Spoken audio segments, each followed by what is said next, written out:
Losers Quarters continues. We are back. The quiet standout of this tournament, I think, Gibbs. You know, sneaking on in there versus former power ranking #1. I think, yeah, either former or current. I can never remember. I need the stats. I think former power ranking #1, current #2, I believe. No, wait, no. Who's showing up this time? Current #3 power rank player. That's been a while since I've said that about Kieran. But, you know, Kizzo, ever a staple of the society. He's been here as long as I have, and he's been bringing it as long as I have. We are moving. Where we dropping, lads? We've got Ness versus. Is this Ness versus Lucas? This is Ness versus Yeah, Lucas. we have the Earthbound Ditto. Now to find out who is the better protagonist. Okay, guys, just so you know, if it times out, Why the hell have we got a game on timer? Oh, anyway, thank God. Right. Okay, this is going to be a interesting one. Of course, both these characters with ups and downs. Lucas wants to keep you to the ground, wants to kind of keep in that high pressure game. Ness wants you in the air or in his hands. Yeah, Ness wants to get up, you know, get those bread and butter traps, space around with those drifting back fairs, drifting back nairs, things like this. Lucas keeping the zoning great with his beast. Trying to fair to ledge guard there. Oh, hit with a neutral air. That way. I don't want them picking up on the mic. Oh, and there's still spacing them out. Lucas with his snake fighting Ness. Thank you. How can you do that to your fellow protagonist? Oh, with the neutral air, the percentage racking up. There's that back throw. Both these characters with incredible back throws. Hand kill at low percentages. Lucas is more of a top. Oh, and disgusting play from Lucas. Eating the recovery. I feel bad for how many options Smashville added in terms of just stealing Ness's thunder. Pun intended. There's However, that very also works the other way around for Lucas. confirms into the double nair and the up air there, building up a quick 40%. Both these characters with great confirms of certain options. Of course, Lucas is going to be looking to start with that down throw, start with you know, grabbing that tether. There we are again. Ooh, there's that dare. Very great. A lot of great multi-hit aerials, this character. Kieran trying to guard the ledge, get some extra damage. Kizzo, the old Kizzo special, doing PK Thunder on the ledge for some reason. Gibbs clearing out there. Getting hit with the fair. Rolling back. However, Kizzo's at a high percentage, but on his last stock, Lucas also very high, but one stock up. Lucas has got the percent, but of course this is the Earthbound match. Oh, Kieran, I know where he was going for there. PK Thun 2 looking to read the roll. There's that landing up air, very strong move. Using his head while he still can. Ness's massive forehead, Yeah. very useful for killing. Ness starting to feel the effects of rage, whilst Lucas is making his life difficult. There's the JV1. Both kills from eating the recovery. I don't know. Is it a JV1? Is it a JV2? Is it a JV2? It's JV1 and JV2. Is it JV2? JV69. JV42. Right. I'd be interested to see if Kieran manages to, like, stays the course with his Ness. Of course, a player with a very deep character pool. I'd be curious to see.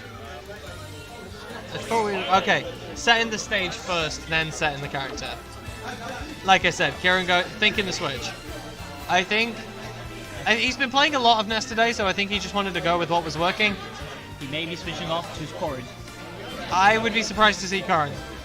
I'm thinking maybe against Lucas, we might see the Kizzo Fox. Maybe Coming out with Rosalina. No. He hasn't locked in yet. Tentative on the Rosalina. I'm seeing those tremors. Oh no, we are seeing the Karin. Well, that's disappointing. We are seeing the barefoot waifu. I hate this character with a passion. And she's also bad in Smash.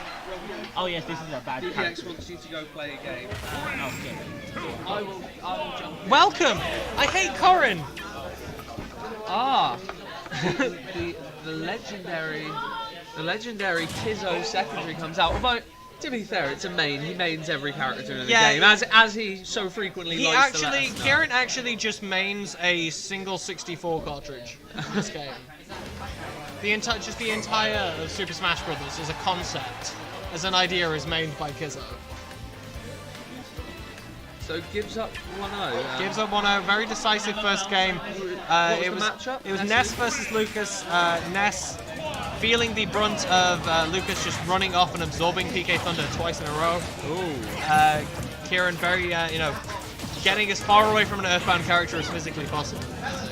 So presumably he's gone to Corrin.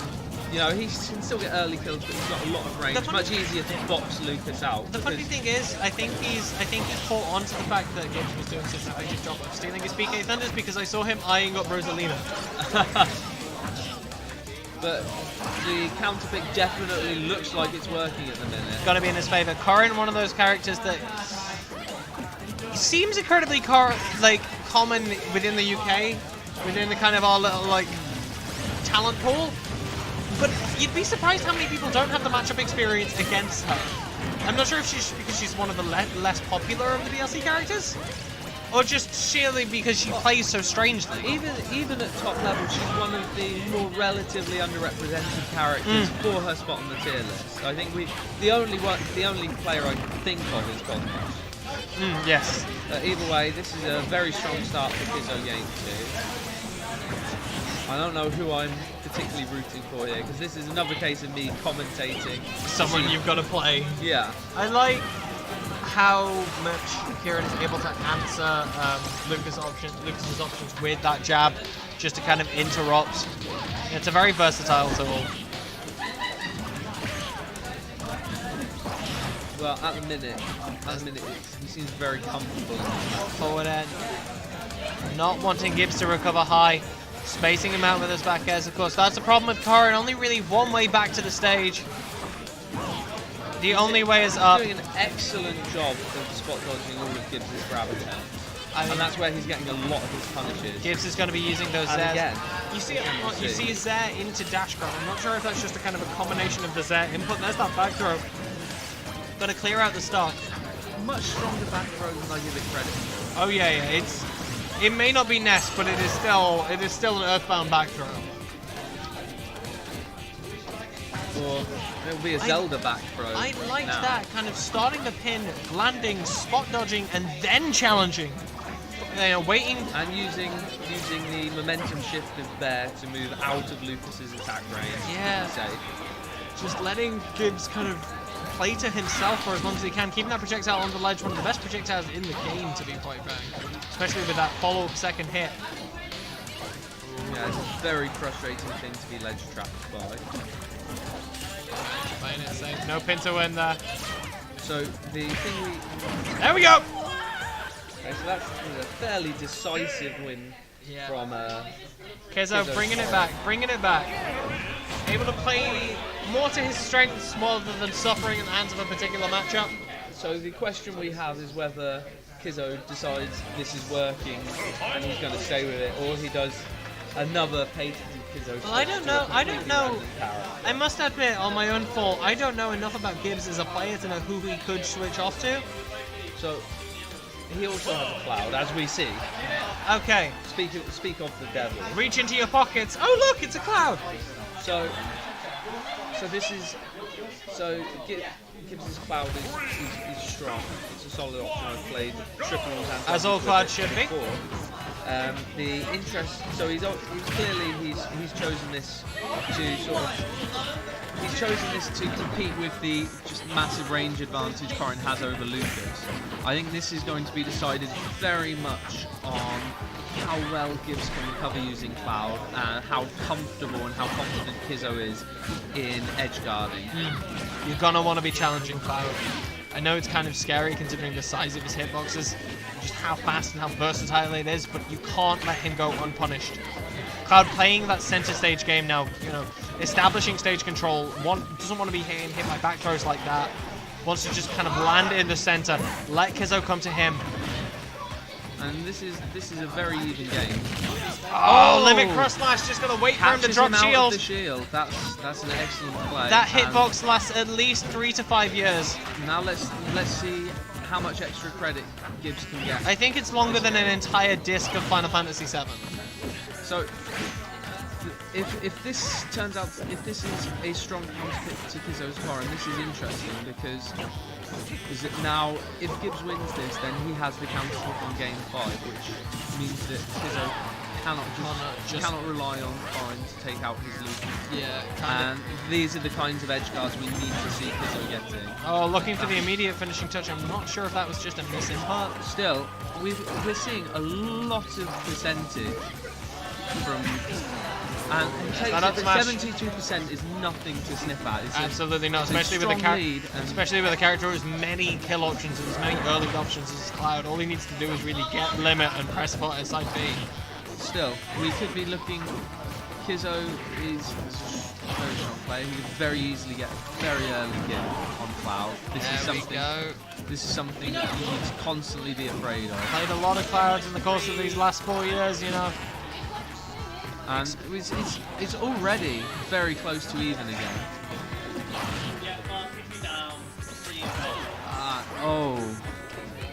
He's looking for the pin to win. That He was was- able to snap back to the ledge there. That was a crucial recovery. Clem not able to, doesn't need to burn Clem Hazard. Needs to be very careful. Both players. Limit's gone. Limit's gone. Oh, Pin to win. Oh, that was a very important game, I feel, for Kizzo to win. Absolutely. I think, given how bad game 1 went for him, quite Yeah. frankly, I think it's good that. It's very important that he has the counter pick lead now. Absolutely. So now he knows he has the chance of beating. Redemption lock. Shift over there. You're louder than we are.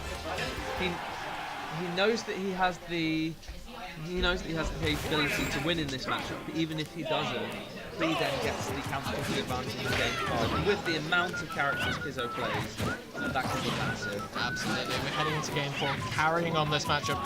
Kizzo looking to make it 3-1. Does that dash attack? Both of the characters dash attacking there. Interesting to see how Kizzo has taken the driver's seat in this game already. It's interesting to see how their interactions have changed over the course of this matchup. Because when he was playing Lucas, Kizzo was just kind of punishing those, constantly spot dodging, punishing those grab attempts, and now it very much feels like, as you said, he's in the driver's seat. He's the one defining the pace of this matchup. That being said, Cloud very volatile as a character. Very easy to just pull one out of nowhere with that finishing touch. Managing to get around there. That was some good SDI. Yeah, As Daniel Sutherland would tell us. Annual Day would be proud if I cared what Annual Day thought. That's important for Kizzo to have Cloud burning his limit because. Oh! I think that was some wonderfully synchronized commentating there. You need to harmonize on the next one. You go high, I'll go low. Alright, Cloud already up. Back up again, getting that damage in. Trying to make this a very, very quick little bit of extra credit.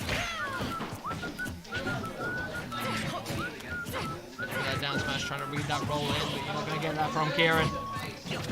Choosing to kind of pivot around, use those movement options. And this is the polar opposite of the previous game.